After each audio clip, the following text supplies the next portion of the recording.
This is Atomic Shinobi and today I'm going to narrate what if Kid Fem-Naruto merged with her dark self. If you enjoyed this video, please like, share and subscribe to this channel. Now wasting no time, let's start the story. October 10th. A day that a young child had dreaded since birth. She will have to rely on herself to survive in this hostile village after being expelled by the residents of the orphanage on her 5th birthday. She is going to fight back today. This girl is who? Naruto Uzumaki, the demon spawn, is the only one. The girl whose eyes and hair were blood red. She used to get a lot of beatings because she lacked the strength to defend herself, until she gained insight into herself. Her hands are hidden. She learned this while out for a walk in the forest, where two shinobi believed they could try to shoot the demon spawn. She closed her eyes and waited for the pain as they threw multiple shuriken at her. She felt nothing as she waited. The shuriken were floating in midair when she opened her eyes, but she sensed that something was clinging to them. The shinobi chose to complete this close up after being startled when the demon halted their attack. While one unshed a sword, the other drew a kunai.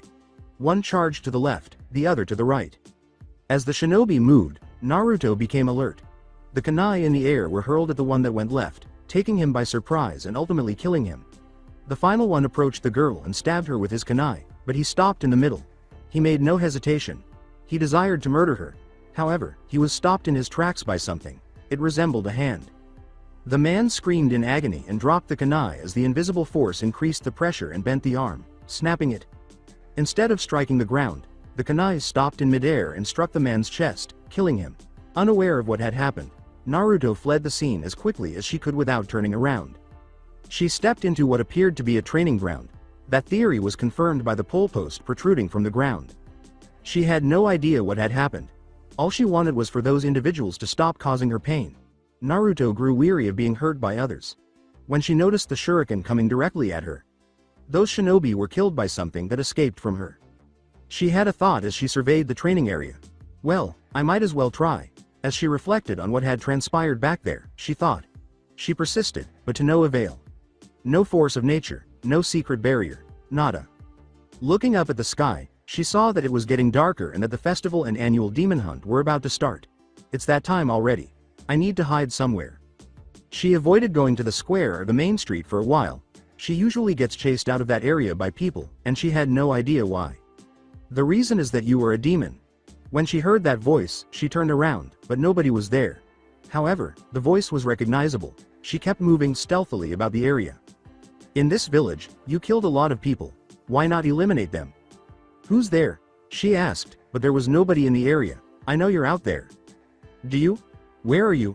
She asked, but no one responded, so she kept hiding in the forest in an attempt to locate the person pursuing her. Where am I? You asked. Answering that question is simple, but are you able to comprehend the response? Naruto. When Naruto grew tired, he ignored the voice and went on toward her destination. She came upon a cleared space with a seemingly placid stream. You are approaching me. As Naruto approached the stream, she couldn't help but be a little afraid of what she might discover. She moved to the water's edge. Look down now. She noticed her own reflection when she looked down at the water. Is this individual trying to trick me? A sadistic smirk from her reflection startled her and caused her to jump back just as she was ready to leave. What's happening? You're awakening. The only question she asked herself was, what does that mean? Not someone who is tampering with her thoughts. That's just rich, man. To be honest with you, I am you. Instead of responding, Naruto simply waited for the voice in her head to stop talking. The fact is, you are me. Naruto Uzumaki is who I am. I'm the one who will defend myself and refuse to accept any disrespect from others. She yelled back at this voice, claiming to be Naruto Uzumaki. No, you're not Naruto Uzumaki. I am. This explains why she recognizes her own voice, which sounded a little more assured. Tisk, tisk. Only one Naruto Uzumaki can fit in. Therefore, we are in a bit of a bind. Naruto was hesitant to ask these questions, but she had to know, what kind of problem and was it you that killed those shinobi back there? I'll respond to your final query and omit the first. Yes, those people were killed by me. Despite my apparent ability to kill people without hesitation, I felt nothing when I took their lives. How did I murder them? I can murder people and they won't even realize I did it. She felt some regret for what had transpired back there and asked, why did you kill them? I mean, they were going to hurt me. Oh, please. The world is a kill.or.be. Kill scenario. You want me to do what? Do you want me to turn them off? Naruto gave a head nod. I could disable them by chopping off their arms and legs. She heard a shinobi's life being stored, and said, never mind. You could kill them. People who lose a leg or an arm, their shinobi career must come to an end. They would then have no idea how to live after leading a shinobi's life. Some of them killed themselves after being forced to retire from shinobi service. Regarding your initial query, when I awoke, we were meant to unite and become one, but we are unable to do so because of the seal on the back of our heads. Why would I want for us to merge? Okay, we are all the same thing. I am the murderer, and you are the innocents. I'm the adult and you're the child. I am the darkness, and you are the light. I am the dog, and you are the cat. I could go on, but I much prefer the first one. She was forced to ask, what will happen when we merge? That is the most important question right now. Our full potential will be revealed when we unite, and the ideal human will emerge. Naruto Uzumaki, the real one. The true Naruto Uzumaki. So why didn't we merge? As I mentioned, we can't merge because of the seal on our head. I'm not sure who put that there, but I managed to get around it, and I'm thrilled with how it will work out. Naruto was unsure of how to react. She was relieved that she would not become one with this creature or experience. She was unaware of this additional emotion. The sense of being with this person and not being alone. We'll merge if you allow it to happen. What? You must consent to our merging. You are essentially stronger than me because you have a stronger mind and have lived for a long time, while I have been dormant inside of you for a long time. Therefore, move quickly so that we can merge and be finished. No, what? Why not? Naruto answered the voice in her head, because I don't want some murderer outside while I can detain you. You must be fucking me. The person who will be moving around won't be me. You already have me imprisoned in your mind. The real Naruto Uzumaki will be out and about once we merge. The real Naruto is not us. We are simply what you refer to us as. I'm not sure. We are merely the outcome of what transpired when your mind was split and you wandered around for 2 years. A voice said, no, I am the real Naruto Uzumaki, and she started to ignore it. Horrible. After acquiring Naruto's body, you started to think you were the real Naruto. Only because I was defending this body against the demon hunters were you out. After wanting to ignore this voice, she started to listen. Shut up, and what do you mean you were protecting this body? On Naruto Uzumaki's 3rd birthday, this marked the beginning of the first demon hunt. We didn't exist before that. Because she was in a tight spot, Naruto was reluctant to use her power or was unsure of how to use it. She was beaten to the brink of death by the villagers, and the most damaging wound she sustained was a blow to the head. I took control and killed them all after that blow. Following that, Naruto's body was taken to the hospital, where an elderly man with long, white hair sealed it. As a result, you took charge and I lost control, remaining dormant. Do you recall what transpired in the hospital before you woke up? She was unsure of how to respond. It's accurate. She was unable to recall how she got to the hospital or anything that had happened before she woke up there. I believed so. I removed pieces of the seal to bring Naruto back, and you only took over to keep him alive. She is the one who can unleash her full potential, even though I may have some control over it. As I previously stated, I am the murderer, and you are the innocents. Naruto is a part of both of us. Liar. Sheesh. Hold it down. All I'm saying is the truth. Her ego started to show, and she refused to believe this killer. Liar. You were just using my abilities and only want to take over my body. Whoa. Is this the thinking of a self-centered child who refuses to hear the truth or reason? I hate to say it again or to tell you so. You don't have the capacity to kill, which is why you couldn't do what I did back there. I'm sick of saying it over and over again. You are the innocents. Naruto declared, I don't need that power, I can survive on my own. The demon is over here. Naruto exclaimed as he turned to face a group of individuals brandishing makeshift weapons and torches. She saw more villagers approaching from that direction as she ran down the stream and quickly found herself in a corner. Oh no, being you is awful. Is there anything you can do? She couldn't swim across the stream, she just needed to ask. No, it is not possible. It was a one-time thing that I did back there because you wanted me to kill them. This body will decay and kill you if I do what I do. We can only be saved by Naruto. The villagers started beating the young girl, saying, time to die, you demon. Every hard object, including fists, started piling up. She wished for this to end. She desired a comfortable and restful sleep. She desired a nutritious meal. These villagers would not let her live a peaceful life. She was forced to leave stores. Give her glares of hatred. Serve her with spoiled food. Overpriced items in the shops. And beat her up for reasons she doesn't understand. As time went on while she was being beaten, They planned to kill her. The Hokage had instructed the Anbu to watch over the young girl, but they were not present, similar to last year.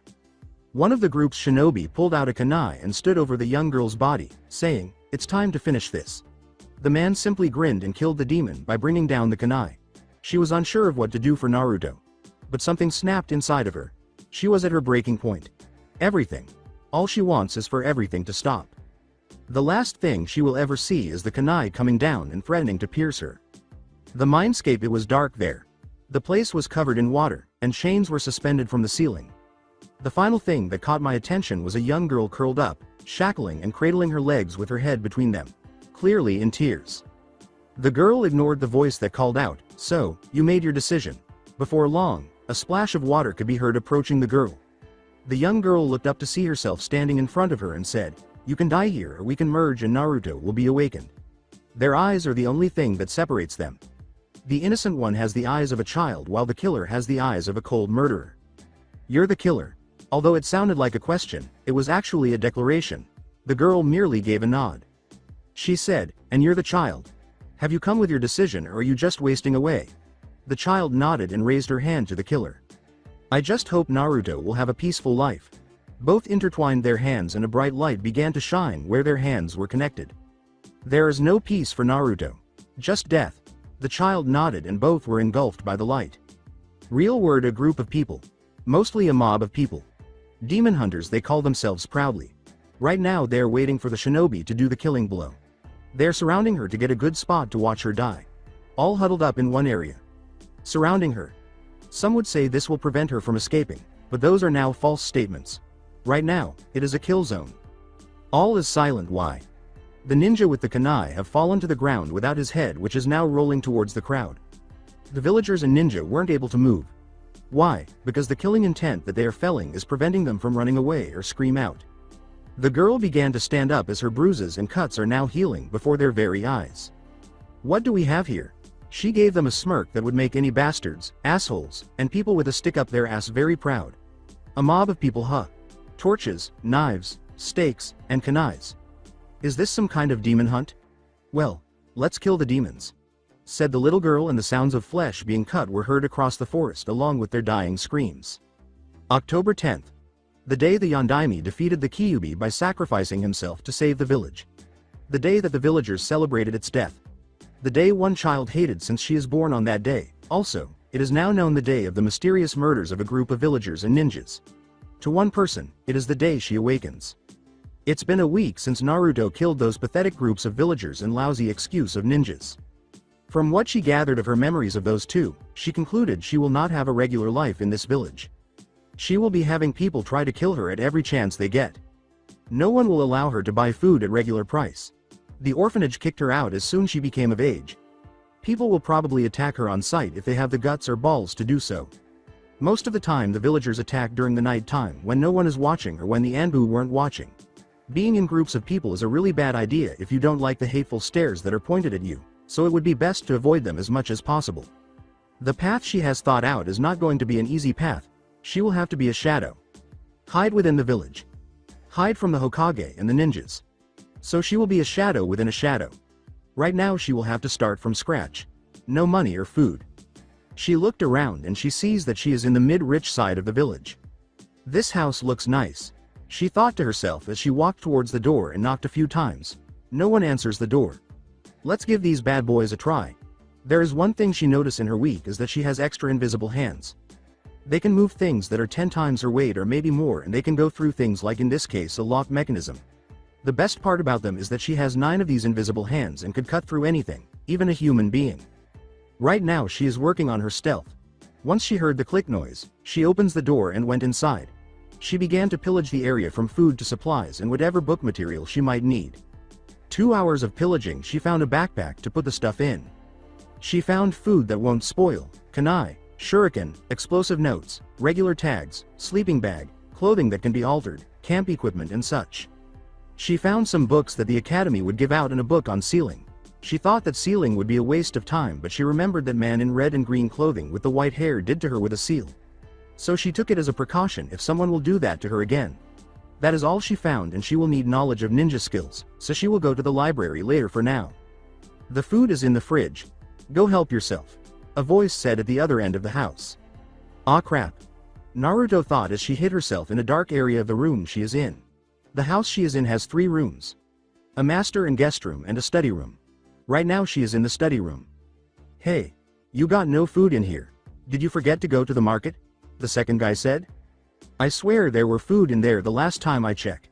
The owner of the house probably. Looks like you were just thinking you had food in there. I guess. Might as well get some sleep. You get the guest room. Footsteps were heard and Naruto began to think whether to sneak out or kill them. Kill them. She thought as she got ready to kill these guys that were unlucky to have her as their guest. They got closer to her location. She sent her invisible hands through the wall and set them in the middle of the hall. Once the owner reaches the far end and the bystander enter the killing range, they won't know what killed them. Closer. Almost there. Now. We'll start the mission. Tomo. He was cut off as his limbs and head were cut off. The second guy received 4 new holes in the location of his heart, lungs and liver. They died instantly. Naruto slumped down to the floor feeling tired with a migraine once she killed those 2. Damn it. This always happened every time I use them. She sat there until her migraine ended. I can't keep relying on them. Once she felt her migraine disappear, she entered the hallway to check her handiwork. Sheesh. That's just brutal. She thought as she looked at the mutilated bodies. I can't just leave them there like that. She checked the guys' pockets, while avoiding the blood stains. She took their weapon pouches and money. Naruto took an explosive tag, or she thought it was an explosive tag, and placed one on each of the pile of corpses. Doing this will prevent any evidence linking her to the other crime she has committed. Let's see, the tags will go off in 5 seconds. She took off with the bag of supplies with her, and once she was outside she took a leap to escape the upcoming blast. She shielded her head and waited for the explosion. That is until she looked up from her spot and noticed nothing happened. No bang. What the? She stood up and began to wonder if she didn't set the tags properly. What's the frickin' ho? She didn't finish as she was blown off her feet when the tags went off. That was one hell of an explosion and will attract many unwanted attention, so Naruto stood up and began to walk towards the alleyway to hide despite the splitting headache or the ringing in her ears. She kept low, and soon enough some ninjas were jumping from roof to roof heading towards the now burning house that she blown up. The Hokage's office. It's been 2 weeks since that mass murder have happened. The people's arms, legs and heads were cut off, leaving a clean cut. They couldn't find any evidence of who did because the rain that appeared on that day washed everything that was once there clean gone. They weren't able to pinpoint who did this. There were some speculations on who killed them. Based on the investigation of the Anbu, the killer had to be skilled with the blade to make those clean cuts and was able to kill them all in one area. Even the Anbu were praising the killer's skill. The civilian council, well, they came with the approach of saying that the Kyuubi child have finally decided to finish off the village, and the murders on the day of its death justifies their reasoning. Of course, that idea was thrown out the window when they didn't provide the necessary evidence for this claim. The old man Hokage knew who was capable of doing this, and he feared the worst has happened. He has seen this kind of killing before many times, and it revolved around one person. Naruto Uzumaki. The Kyuubi container has done this many times when she was just an infant. This only happens when someone would try to kill her, and he assumed that it was just a defense ability that she has received. With the pile of killings during her infant years, he knew that the council will have her head, so he had to do what is best for her, and that was to get rid of this ability. No one was able to get in close enough before they turn into piles of flesh. Naruto took a walk in the village, and somehow the villagers were able to get in close and beat her, but with the cost of their lives. The head blow she received and her tired mind was enough time for Jiraiya to place a seal on her to seal away this ability. After that he soon regretted it. People were able to freely beat her for the past 2 years, and it seems the seal Jiraiya placed on her is now broken. The way these people died is proof of that, and the council will be happy of the news of the Kyuubi container killed those villagers. That is if they find out. There is no evidence that Naruto is the one who killed them, and the way she suddenly disappeared might be good for her. He could say that she died during one of her beatings, that the attackers burned the body leaving no evidence, and hope for the best of luck. Report. Hiruzen said, and an Anbu appeared in front of the Hokage. About the deaths of the 2 Chunins were caused by misguided use of explosion tags, sir. The Anbu reported. What about the mass murder? Asked the old man, hoping that Naruto won't get pinned. We are unable to conclude who killed them, sir, but we will say that the killer is skilled with a blade. The murder got lucky when it rained that day. She sure is lucky. After all, foxes have the tendency to be quite the manipulative, deceiving, dissuasive, sneaky, and smart tricksters. And let's not talk about how lucky they are. Lucky indeed. He took a long inhale from his pipe to think things through. I wonder how long Naruto will last hiding inside a village full of shadows. The old man thought as he exhaled the glorious cloud of tobacco. Are you able to link these two cases together? No, sir. The two Chunin is just an accident. Continue your investigation, said Hiruzen as he watched the Anbu nodded and disappeared. Naruto got away with murder so many times and some of them she doesn't know about. I just hope you're in control. With Naruto, she has now settled up a camp near a cave in the forest area in Konoha. Away from prying eyes. From what she knows from her memory is that the villagers would go to great lengths to harm her in any way possible. They would hurt her physically and emotionally. Heck, even financially. So she has come to the conclusion that she would not have a pleasant or quiet life. So here she is, lying on a sleeping bag that is now hers in a cave inside one of Konoha's forest, in a cave that is hidden behind some trees. She has been doing nothing other than figuring out how to use her invisible hands. Right now she has 9 of them and can reach about 1 meter. She has been practicing from lifting things up and cut leaves. How she cut leaves? Well, she just throws a big enough rock and tosses it into the tree's leaves. When the leaves falls, there are usually many, and she cuts them up to prevent them from touching her. A good way to practice fast movement with them, and the migraines from using them too much have began to lessen. But there are areas to improve. She also came to the conclusion that she can't always depend on them too much, so she started to read the academy books she acquired from the house she blown up, since she thought that the people hated her and all, so she thought she might have to learn on her own time, and she will enter the academy at age 9. History of Konoha, said Naruto, and began reading the book while juggling some rock with her invisible hands. 1 year later, 7 years old, and she has been sneaking around the village practicing her stealth and also stealing some supplies. Once she got her stealth to the point that people are not able to sense her, she had decided it was time to get some infiltration practice. Throughout the year, she has been breaking into grocery stores to obtain supplies. She enters after using her hands to pick the lock. Naruto was captivated by the sealing book he was reading from the deceased man's home. She wanted to learn more about sealing after finishing the book, so she went to the library to borrow some books. She listened to the following books: Academy Level Jutsu, Human Anatomy, Intermediate Sealing, Chakra Exercises for Beginners, Infiltration, and Stealth. Unexpectedly, a man named Jiraiya wrote the covert book. With the exception of a few sketches in the book's side section detailing his observations of the hot springs, the majority of what was written down was actually quite useful. She discovered that it was titled, How to Use Stealth During Research, and wondered why this was in a book about stealth. She only saw the word, stealth, when she took it. According to her, the drawings were pretty good in terms of texture and level of detail. It's going pretty well for her sealing. After learning how, she was able to create her own explosive tags. Considering how many times she blew herself up, it was actually pretty risky, but she managed to avoid injury by taking safe measurements with her invisible hands. She produced a few storage scrolls that were practical and beneficial. The book on anatomy is helpful. She learned how to kill someone without turning them into a pile of flesh and about pressure points. She plays around with her ability to make those hands move through objects. She made an effort to pass through human flesh without causing death. It was successful. When she was in the orphanage, she put some of her hands inside a store owner who had been preventing her from entering. She once put her heart, kidney, liver, both lungs, and brain inside her with 6 hands. After she grasped the aforementioned organs, what intriguing outcomes emerged? The innocent onlookers know that the poor woman died for no apparent reason. She could have simply attacked the heart to make it appear as though she was having a heart attack, but she wanted to see how far she could push herself. She demonstrated her incredible chakra control when she attempted to float the leaf over her palm, even using her invisible hands to accomplish the feat. It was even simple to climb the tree. Her Academy Jutsu book was a complete farce. She didn't like how easy Kawarimi and Hange were. After taking a little longer, Bunshin can now complete 10 of them without experiencing any problems. Throughout the year, she had only learned that it took her 6 months to become accustomed to her stealth, and it took her 2 months to train her skills to a satisfactory level. She can now reach 1.5 meters. She borrowed books from the library, but returned them at the end of the year. Additionally, Naruto will have the most amazing birthday ever today, which also marks the defeat of the Kyuubi. The festival began some time ago, and now that night has fallen, it's time to play the hunter. She discovered that she could sense other people, which would be very helpful in her hunt.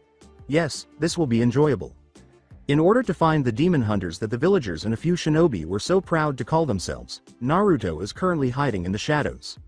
She is currently dressed in a black coat, black tank top with a black mesh top over it, black Anbu pants with shin knee guards, black Anbu sandals, and black Anbu arm guards that cover her hand and just above her elbow. On each leg, she carried a black kunai pouch. She carried more concealed weapons than she could remember. She simply kept adding until she started to feel strained. Yes, she is truly appreciative of their kindness after raiding a store selling shinobi gear some time ago. She thought to herself, well, time to start my hunt, and started to hide in the shadows. She followed a group of villagers with weapons and torches a few minutes later. Yes, these were the telltale signs of a hunting party of demons. She could leap between them and let her powers handle them, but that would make people suspicious of her.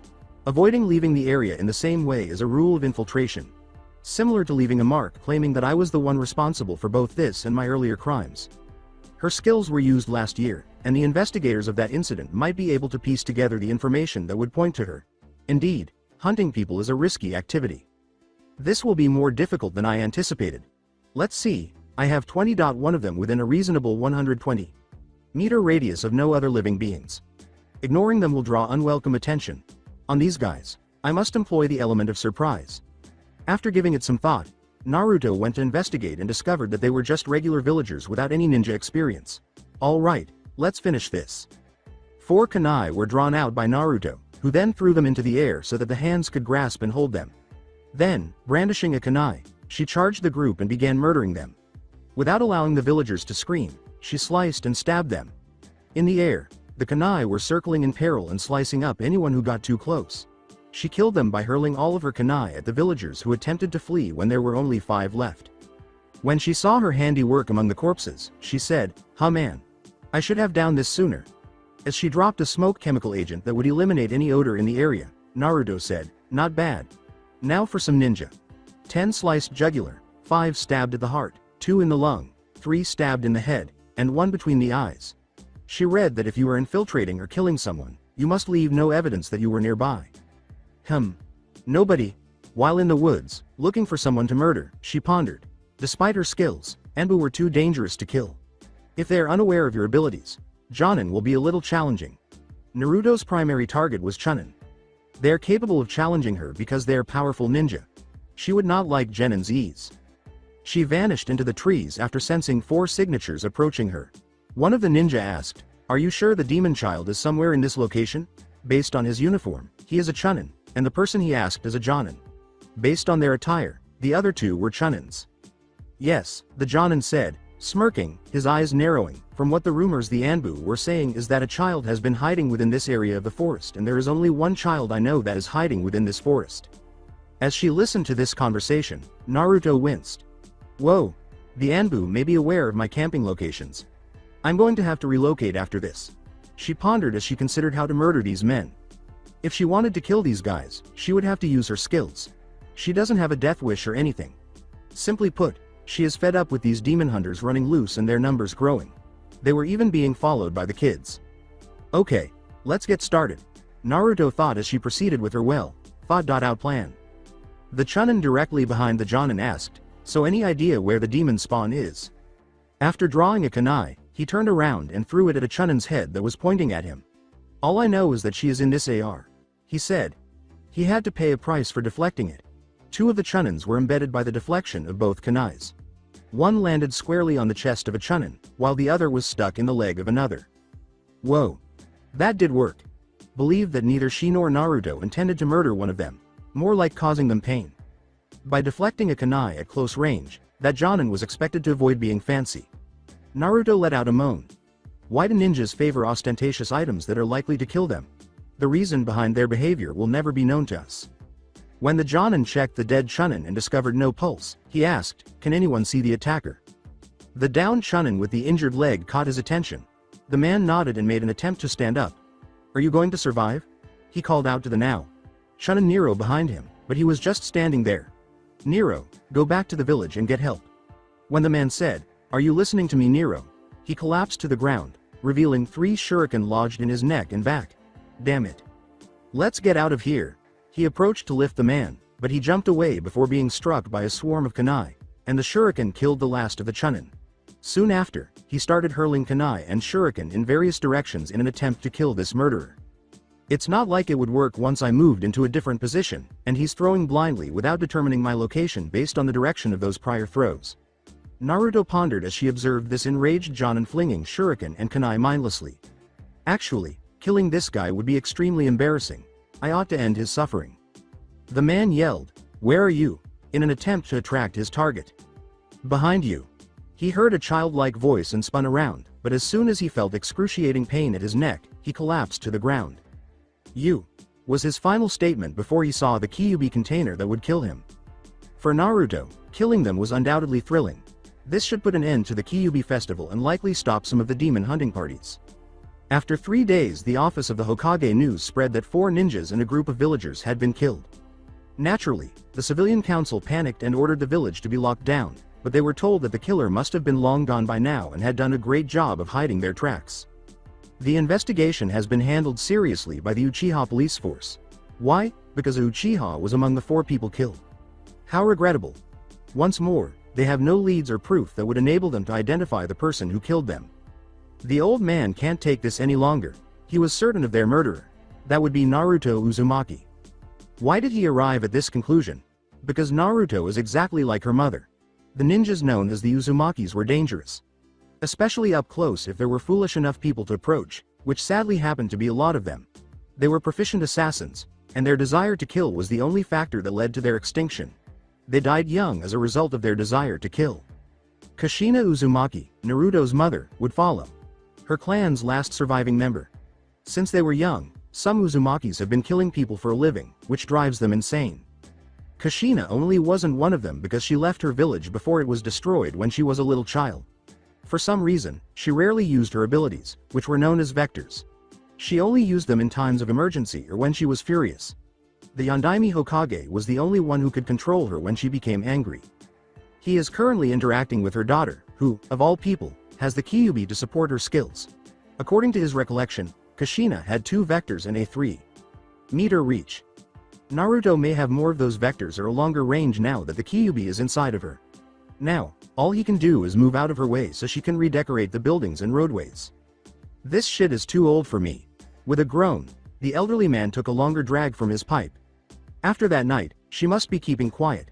He got up, positioned himself in front of the window, and turned to face Hokage Mountain. "Minato, if you were able to see your daughter right now, even though she killed people in the village, you would be proud to know that she is a great kunoichi." The elderly Hokage then turned to face the village. "All I can hope for is to reroute her desire to kill to the village's adversary." Then he had a thought. It's worth a try, but it might not work. All he had to do was locate her, which would present a challenge given that the Uzumakis were experts at stealth.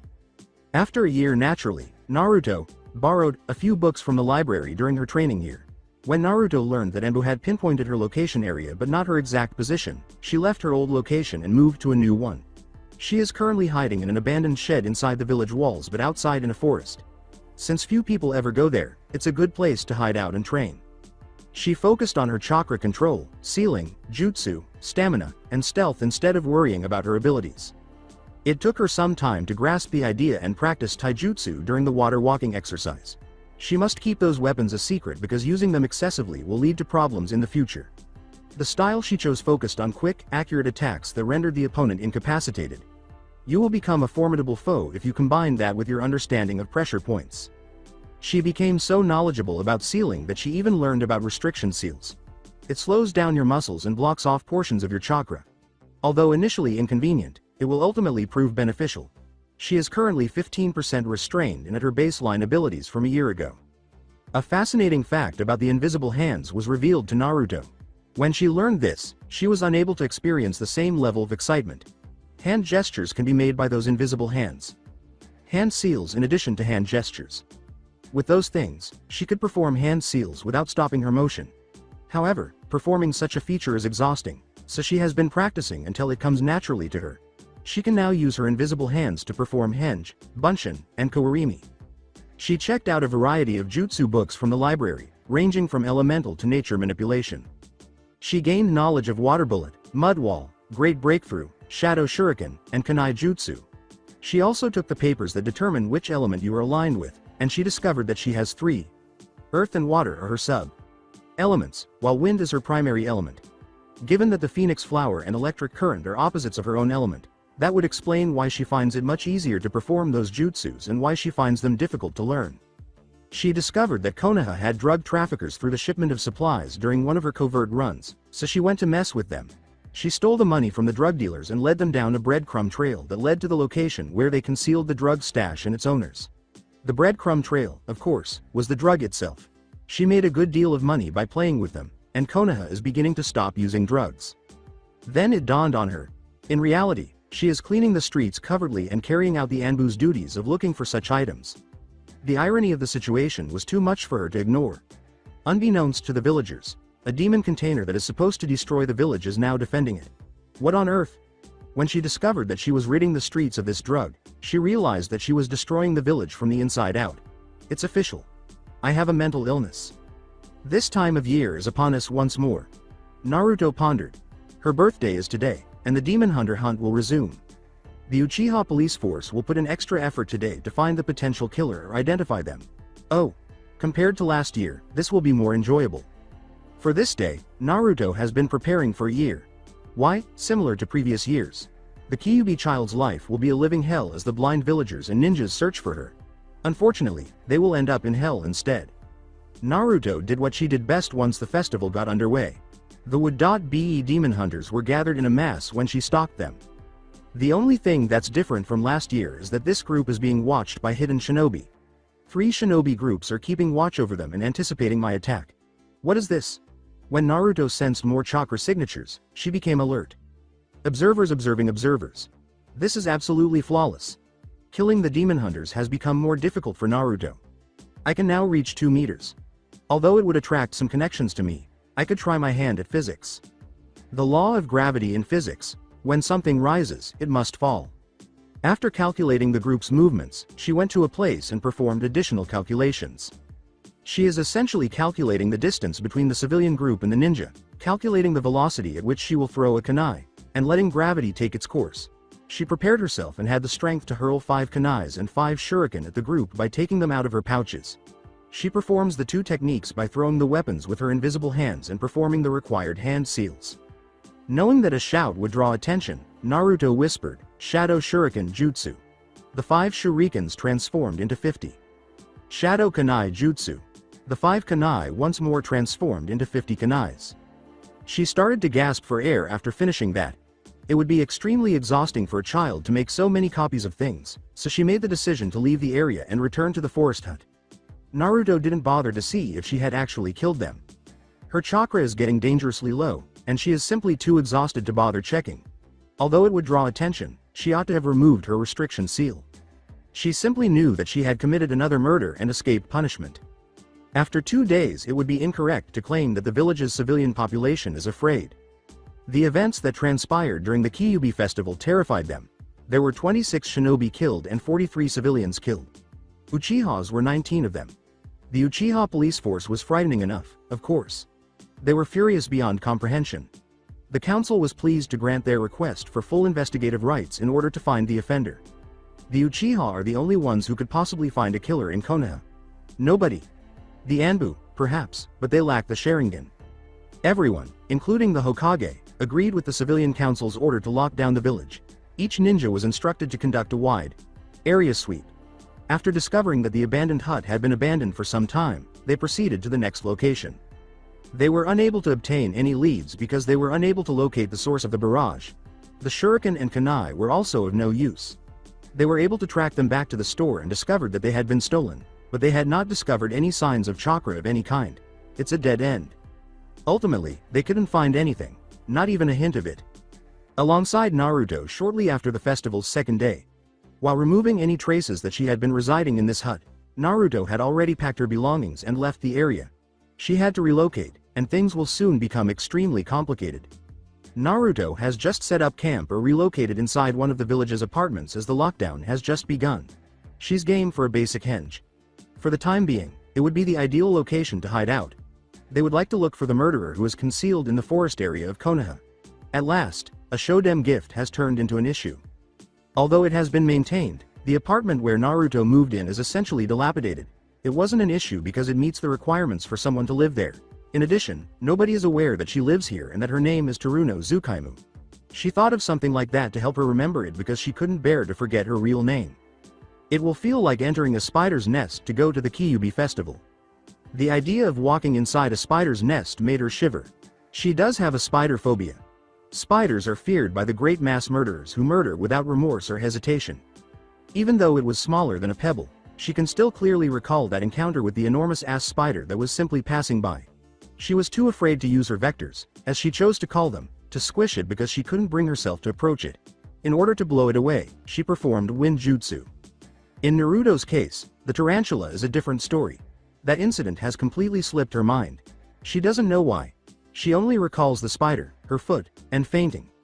The sensation of it beneath her foot, the sound, and the sight are all examples of what is known as a suppressed memory. Doctors, psychologists, and therapists refer to it as arachnophobia. Better get ready to die by the foot if you're one of the spiders that will soon cross her path. Returning to the narrative, Naruto has once more checked out books. The standard stuff, but with a twist. When she was unable to locate more sophisticated sealing in the library, she turned to jutsu, water, earth manipulation, and chakra control. Since she learned that people with wind chakra are rare, the library didn't have much on wind manipulation, so she opted for water and earth instead. In order to manipulate the wind, she will try to sneak into the Hokage's library and continue her stealth training, but it will take a few more years. After a year once again, it's that time of day, and the village's ninja have gone to great lengths to either catch her or identify her. The Kyuubi festival is still going strong, and the demon hunters have made the decision to remain inside. This isn't possible. She has been conducting her own research in the village for the past year. She discovered that the Uchiha police force is clueless about their target. Since the Uchiha took up the case, the Anbu have been engaged in other activities. No, she has been looking into areas that were home to demon hunters, and she discovered a lot of them. There were 2 bars, and they were the busiest spots. They sing or, more likely, make fun of the Kyuubi and its container during one of them's karaoke nights. If you despise the demon, the other simply offers free drinks. Thus, patrons of the karaoke bar will soon be able to enjoy a nice view of the fireworks. The shinobi are once again patrolling at full force to find the killer, and Naruto is simply waiting for the show to begin. It's as noisy as the years before, but without the mobs.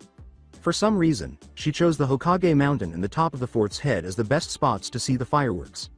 Why she chose the fort's head is unknown to her. She only knows that she enjoyed the tranquility up there.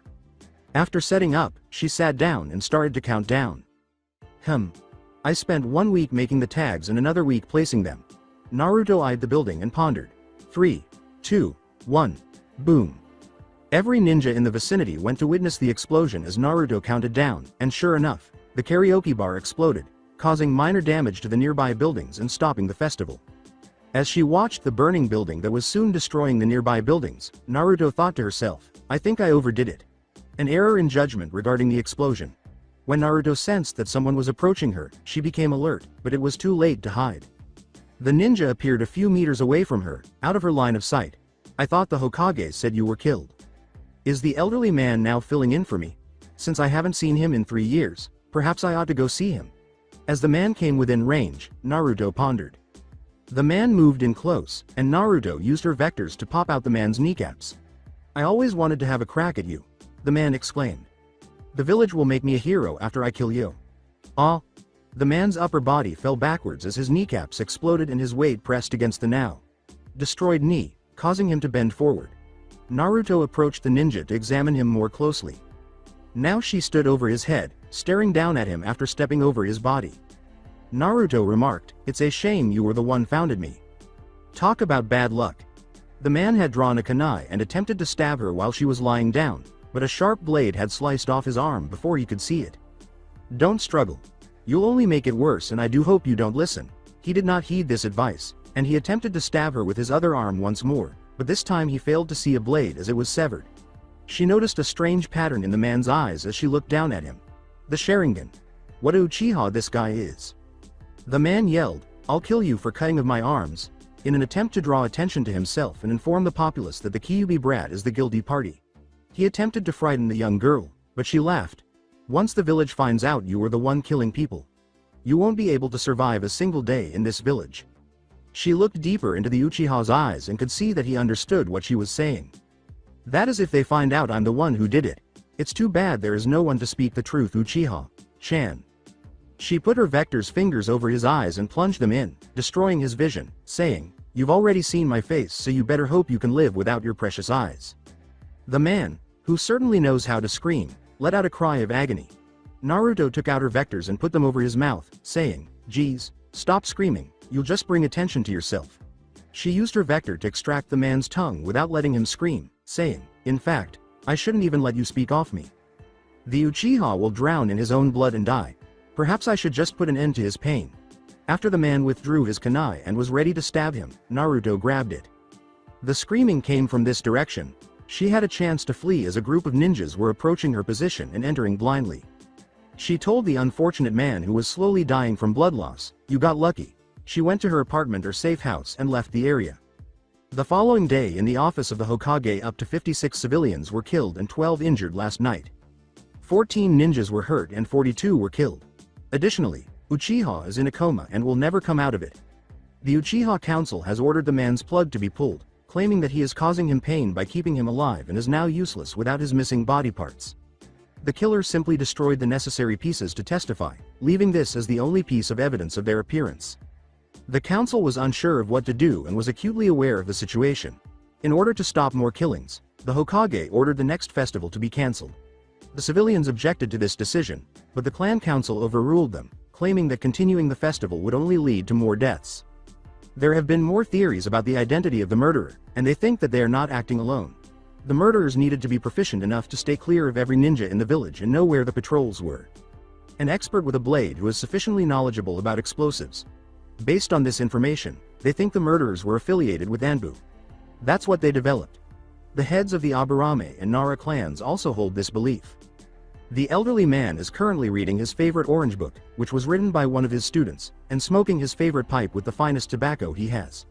He wanted to take a break because he couldn't handle the paperwork. He laughed as he sat there, putting his problems with the village behind him. A voice told him, "G's out, man. You should do the paperwork before they become as high as you." "You're right. I should start," he said, pausing in the middle to check where the voice was coming from. He saw her through the window. Uzumaki Naruto. He referred to her as the Inbijibaru Te. 1. She was dressed normally for a civilian situation. She wore a red baggy shirt, regular sandals, mid-tan cargo shorts, and a black ribbon to hold her hair up in a ponytail. "It's been a long time, old man. How's it been?" This girl, who has been a source of both trouble and relief for the village of Konoha, said, "It's been a long time, old man. How's it been?" As a relief, she has exposed numerous spies and busted and destroyed numerous drug dealers in the village. The old man believes that she has all of the village's knowledge stored in her tiny head. She killed people when she was in trouble. They deserve it, so there's no reason to go any farther. Knowing that she might have some of her vectors ready to kill him if he made a mistake, he couldn't help but feel a little afraid of her. She tried to reassure him, but it didn't work. "Calm down, old man. You seem to be writing your will in your head." She approached the chair in front of his desk and saw the expression in her eyes. "I just came here to ask why the villagers think I'm dead," she said. He was alarmed because those weren't the eyes of a helpless child. Rather, they belonged to a heartless murderer. She resembled her mother a lot. As he straightened himself, he thought, "I told the council you died during one of your attacks." She glanced at the elderly man and saw that he maintained his vigilance. "That's some gamble you made there, because they believe I'm still alive and they don't know what I look like. Well, except the Uchiha." The girl didn't bat an eyelid when she heard that the Uchiha had a grudge against her. "They must have analyzed what you would look like when you get older and they hold a huge grudge against you," he said. "They knew what you like when you were 5. The elderly man was shocked to hear, because of the Kyuubi right. He straightened himself again. "When did you figure it out? From the villagers, history books, or the Uchiha?" he inquired. She lifted her shirt to reveal the seal, saying, "Oh please. I am a seal master in training. I noticed I have this seal on my stomach. According to the seal books, it is a container seal that is holding in something powerful. I analyzed the seal and noticed many converter seals and chakra-absorbing seals on it. So I must be absorbing whatever that was inside me. How I found out? Well, I just looked at my birthday, when the Kyuubi attacked the village and was defeated. I also brought out why the villagers hated me to point they want to kill me. So I connected each dot and came to a point that says, the Kyuubi is inside you, tough luck." When she said that, the old man thought she would have a tantrum, but she didn't yell. "You're taking this surprisingly well." Yes, the Hokage recalled the time when the western forest was leveled and no one came forward to admit that they had done it. "Oh, I was angry at first. I leveled the forest and I calmed down after I leveled the forest and came to terms that I hold the Kyuubi and have to live with it." The old man, hoping to use his plan to straighten out the murderer in front of him, said, Well now, I guess I could recruit you into joining Konoha Ninja Force now that the Kyuubi festival has stopped. Join Konoha? Naruto asked, closely examining the elderly man. Yes, you will not be in the regular ranks like the others, and Anbu is a place that you may like, but I doubt it. You are more likely to kill your own teammates. He observes her nodding at this assertion. So I decided to let you become a hunter nin. This occupation will let you hunt down missing nin or criminals across the Fire Country. The old man nodded his head and said, so I hunt down missing nin of Konoha outside this village without the village knowing my identity, correct? When do I start? The Hokage was relieved that she wouldn't be murdering any more villagers, so she said, you can start whenever you feel like you're ready. I have the papers all set and you just need to say when. She's going to massacre a clan. Oh, I almost forgot. I came here to bring you so terrible news about the Uchiha. He prayed that she wouldn't kill the Uchiha. And what about the Uchiha? He asked. He owes Minato for his actions, but he will kill her right here to put an end to it all. Well, I was just in the washroom minding my own business when. Rewind, the woman's restroom is not the one she is in. Hell, she wasn't by herself. She was torturing an unidentified Uchiha in the restrooms. With his arms, legs, and voice box broken, she had the man pinned down on the stool. All she wanted was the sound of bones snapping, not information. She heard the cricking and snapping of bones. The body twitches and muscles tear. She doesn't know why, but she despises Uchihas. She simply despises them. In order to prevent the man from screaming and disturbing the sounds his body was making as he wriggled, she broke his voice box. Throughout the day, she could use her vectors to snap the bones back into place and straighten them out until she noticed 2 more people entering the public restroom. She went into stealth mode at that point and snapped the man's neck. One of the unidentified individuals who entered the restroom said, so it's going to happen in 2 months, right? And sounded very assured to her. The other guy said, yes, once it happens the village will be ours and the Hokage will be dead. She then shifted her vectors and rendered them unconscious. She got off the stool to see 2 more Uchihas when she heard the bodies falling. They certainly lack the ability to maintain secrecy, do they? I might as well make it look like an accident.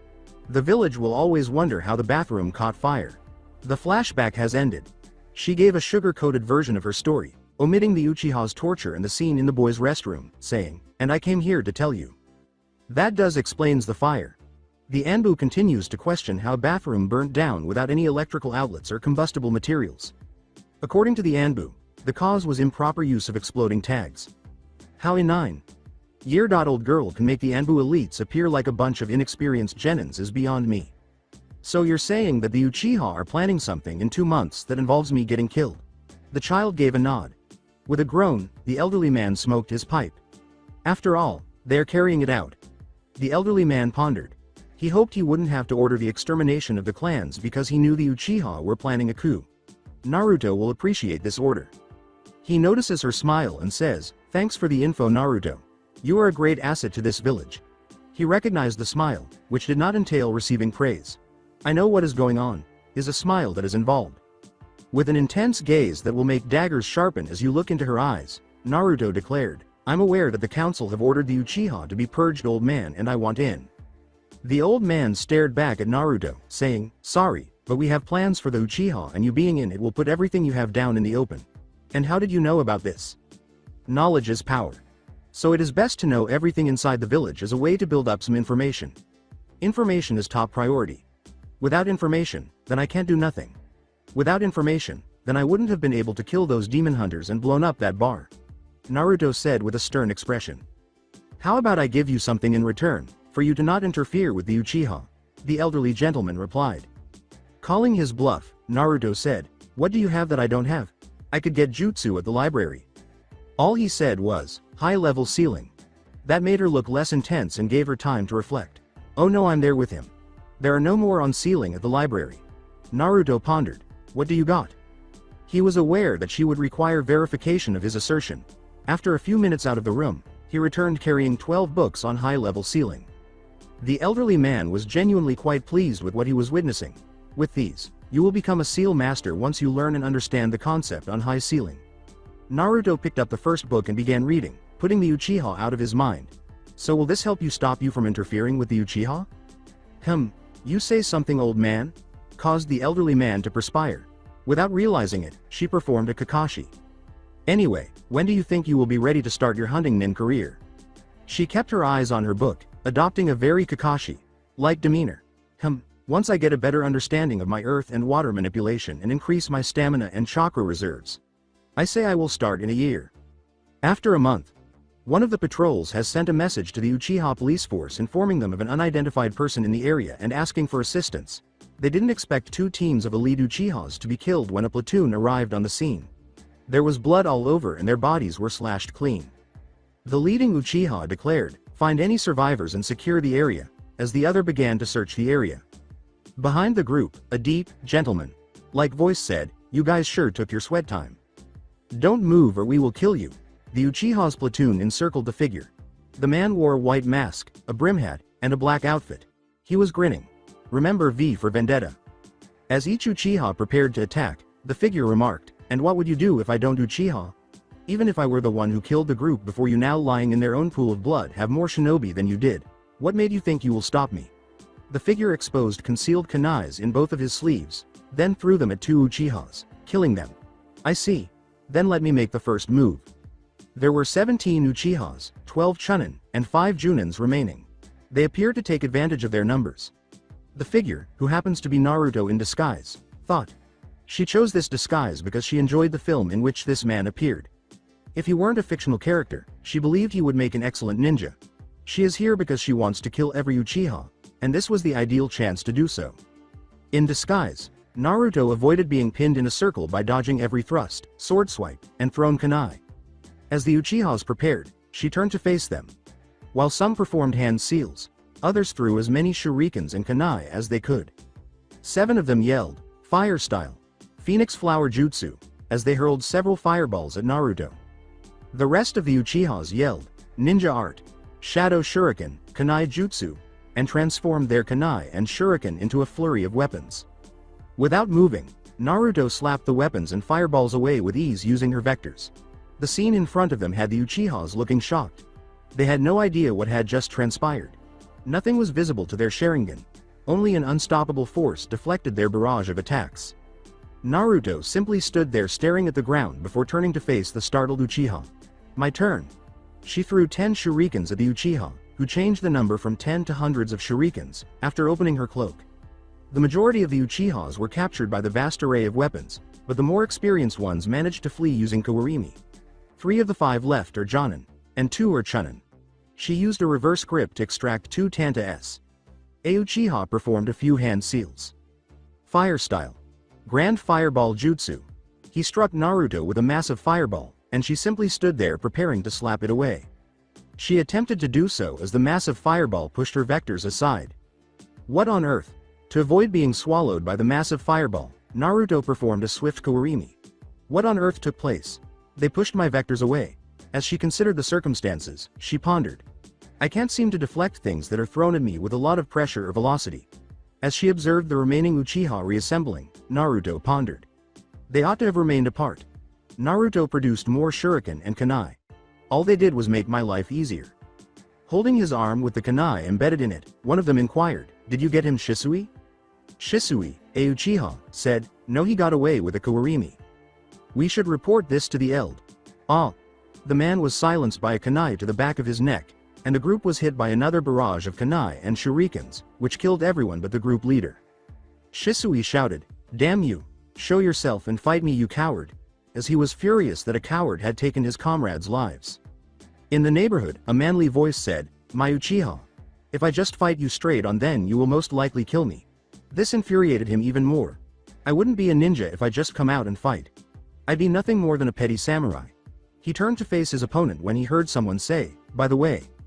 Naruto began a kenjutsu battle with the Uchiha after lunging at the man with her Tanta-S, asking, "Did you know that you have a lot of openings?" The battle was going Shisui's way.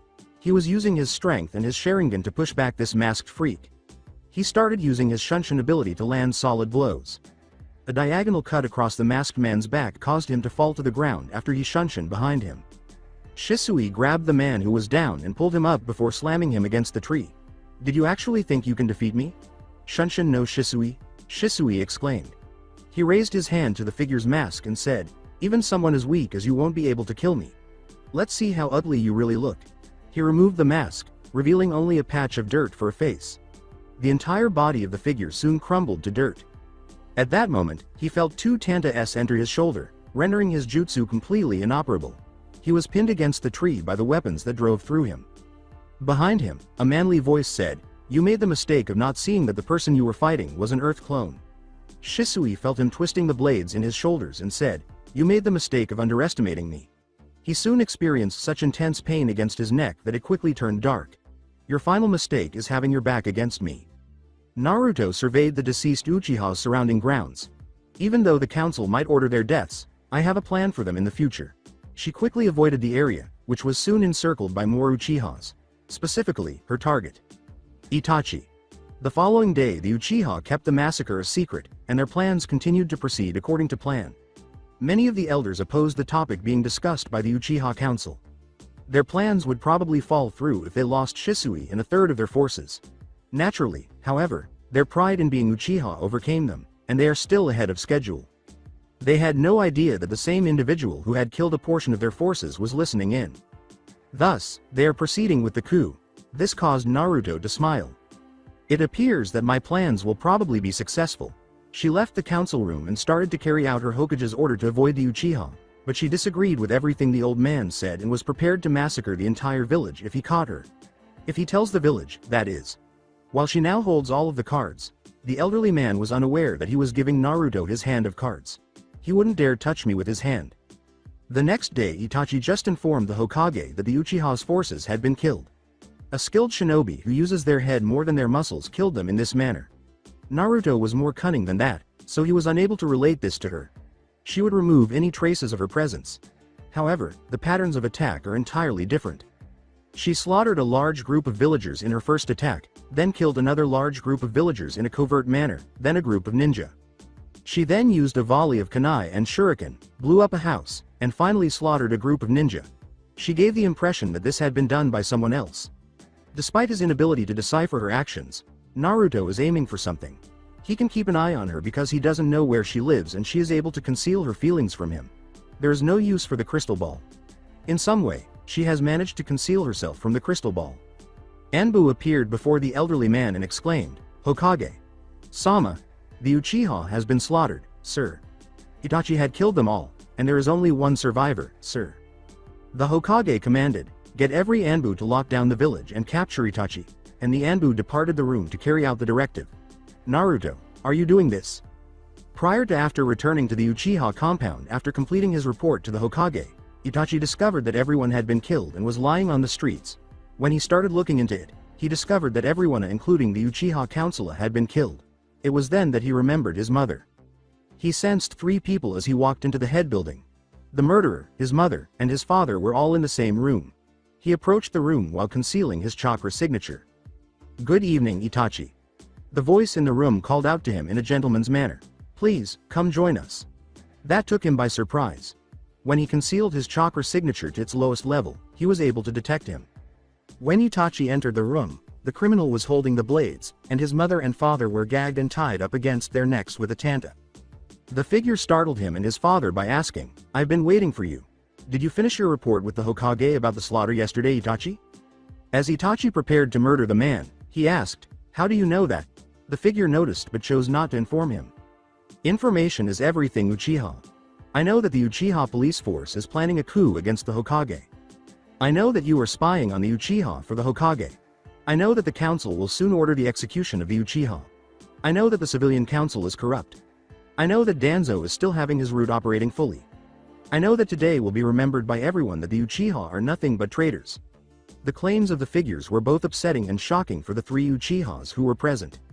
As he prepared to kill the man, Itachi remarked, "Konoha will have all their forces out to kill you after I reveal this to the Hokage. The crimes you have committed today will not go unnoticed." Itachi started to believe that this man was being doubtful when he said, "Is that so, Itachi? The problem with that is that every crime that has occurred today will be pinned against you. You see, I have a witness that you were the one that killed the Uchiha." Itachi heard and felt his younger brother Sasuke approach the room just as he was ready to move. His father was killed when the figure sliced open his throat. Itachi caved his mother by moving at his fastest pace and stabbing the man through his vital. Itachi has managed to prevent this man from killing every Uchiha, and that is sufficient for him. You think that I will let you go after what you have done? He is satisfied that he was able to save his brother and mother. at least until the man began to laugh. He broke into a fit of laughter and said, "Oh my dear delusional friend." He puffed away and his mother took his place, saying, "I'm only getting warmed up." He pierced her vital, which was sufficient to kill her. When he turned to see where his mother should be, he discovered that nobody was there. He took his mother's sword away. He was unaware that his younger brother had just entered the room and that his Sharingan had started to change into the Mangekyo Sharingan. Itachi had to make a decision. Tell his brother that he tried to move on and save his family, but from where he is now, that is not possible. The fact that he is holding a blade that was used to murder his mother suggests that he killed off his clan. He could inform the Hokage of what transpired and let him handle matters, but the Hokage won't be able to assist him based on Sasuke's and the scene's witnesses' testimony. While he looks for the person who killed off his clan, he will have to accept the blame and go with the flow, hoping that Sasuke will exact revenge. Power surged through his eyes as he turned to face Sasuke. "I apologize, Sasuke." Tsukuyomi, one of Mangekyo Sharingan's known abilities, was activated by him. The following day the old man Hokage just concluded his council meeting regarding the Uchiha massacre. They started discussing what to do with Sasuke as soon as they gave the order to put Itachi in the bingo books. Danzo asked him to be his apprentice right away, but the report about his mindset made him decline.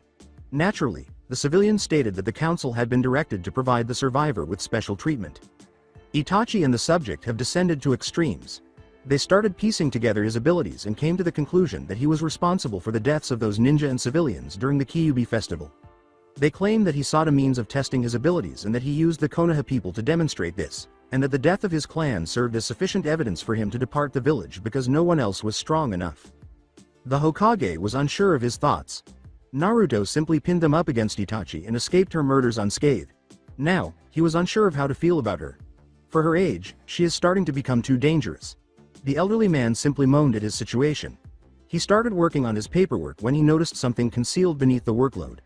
After taking out the papers, he discovered a tape and hit play. As you can see, the Uchiha will no longer be a problem for you, and the council will connect the dots and pin my acts towards Itachi. She planned this. With the books you gave me and a few scrolls one copied from the Anbu library and the Forbidden Scroll, I planned my escape the following month. Hello old man. If you are hearing this then I am no longer inside the village.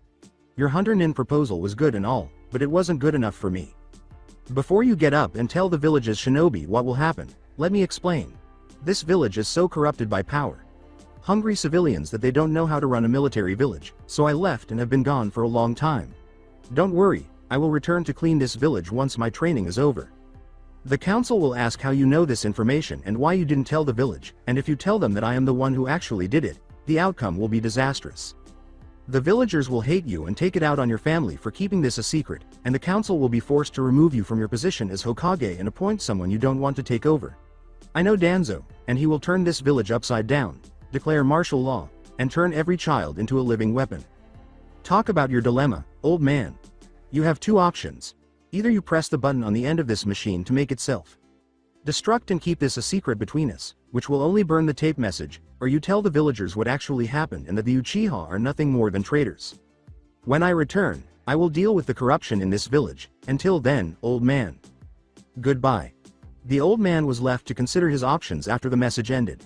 Regarding what the council would do, she was correct in every way. Although he had no proof, he was aware that Danzo still had his route operational.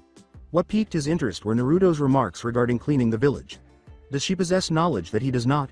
She must have encountered Danzo's root ninja during her 3 years in hiding, where she most likely learned about the village. In his opinion, he will need to put a lot of pressure on Naruto to complete the training trip she has chosen on her own. When the elderly man pressed the tape recorder's end button, a flash of light inside the device went off, and smoke started to emerge. All I can hope for is that her training doesn't take too long.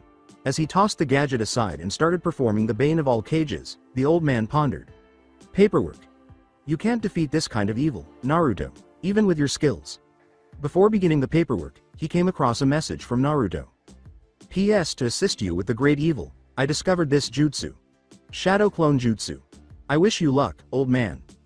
You are a savior from Kami herself. Forget about that. The elderly man began reading from his orange book while he performed the Shadow Clone Jutsu to complete the workload. You are still assisting me with the village, at least.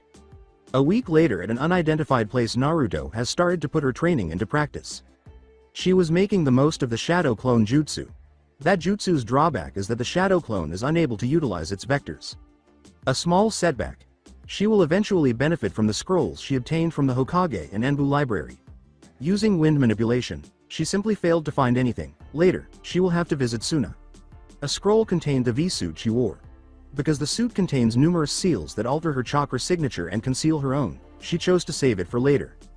However, she was currently allowing the shadow clones to perform water, earth jutsu, taijutsu stance, chakra control, and clone manipulation.